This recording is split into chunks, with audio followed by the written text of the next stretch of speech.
Il-budget li ppreżenta l-Gvern ta' Robert Abela naqas milli jindirizza bosta sfidi f'diversi setturi għalkemm hemm numru ta' inizjattivi li huma pożittivi.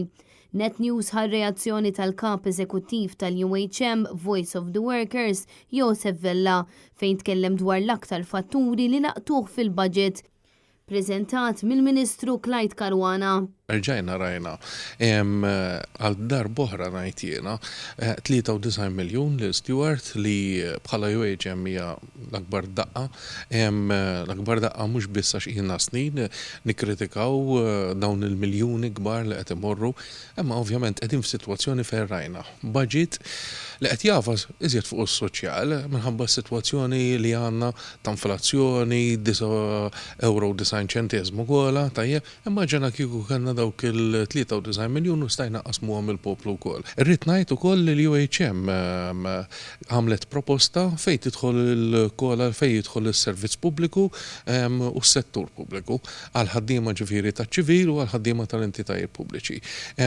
U hemmhekk il-Gvern ħa din il-proposta. U kieku ma ħax dik il-proposta li għamlet il-UHM u nikkwota ħada l-lok stock and barrel, kieku kien ħajfisser li ħafna mill-ħaddiema fiċ-ċivil u fl-entitajiet pubbliċi lanqas kienu se jieħdu żieda tal-għoli tal-ħajja. Jikkummenta s-Segretarju Ġenerali tal-General Workers Union Josef Buġejja. Bħala Workers Union qed insejħulu budget soċjalment ġust u responsabbli, soċjalment ġust minħabba l-żieda l-darba oħra tal-pensjonijiet, id-dħul tal-tieni mekkaniżmu tal-kol li ħajjin lil dawk l-iktar vulnerabbli, żieda fl-allowances, l-istupendi, Children's Allowance, kif ukoll il-Carers Grant. Bħala Workers Union konna nagħtu żieda tal-work-life balance, għall-ħlasijiet tal-leave speċjali għall-work-life balance. Il-Kamra tan-Negozji żgħar tkellmet dwar l-enerġija u l-bżonn ta' aktar azzjoni favur in-negozji. Tikkummenta Abigail Mamo. Il-fatt li għandna reassurance li l-livelli tal-enerġija, l-kost tal-enerġija ħajjibqa' taħt kontroll hija għajnuna kbira.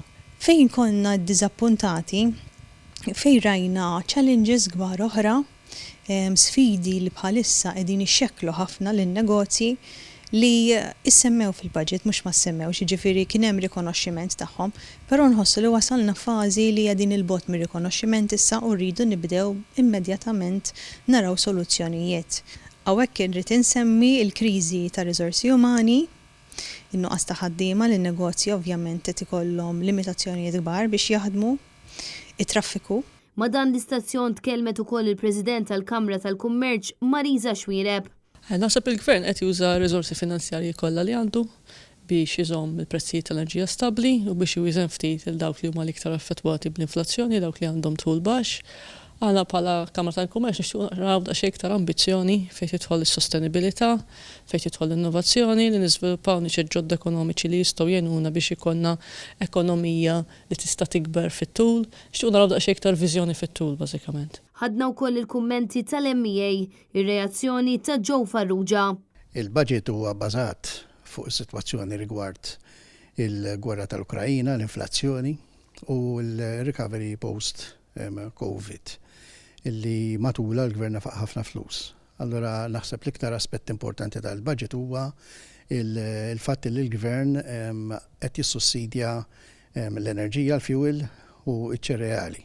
Għax bekk qed jipprova li jikkontrolla l-inflazzjoni illi għalkemm qiegħda hemm u kif rajna din is-sena għandna inflazzjoni ta' kważi 7% u s-sena d-dieħla wkoll ħatkun għolja mal-5%, imma kieku ma kienux dak il-miżuri kieku l-inflazzjoni kienet tkun ħafna iktar għolja.